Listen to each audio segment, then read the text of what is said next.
Ang sabi nitong si Terry Redon ay the Vice President Sara Duterte is suppressing the evidence for her impeachment. Kasi daw, some lawyers like Attorney Torion filed a petition before the Supreme Court questioning the impeachment proceeding. Ang tanong, Terry Redon, ano yung sinosuppress ni Sara Duterte? Ebidensya daw.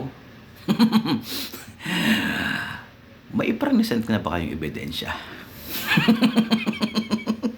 Anong isusuppress ni Sara Duterte? Kulan mo kayo ipinapresent na ebidensya.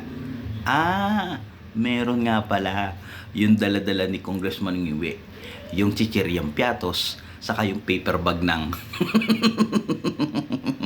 Mary Grace. Sige nga, comment nga kayo kung meron na i-present na ebidensya doon sa Justice Committee kay Vice President Sara Duterte. Terry Redon, ang lakas ng imagination mo, wala namang ebidensya.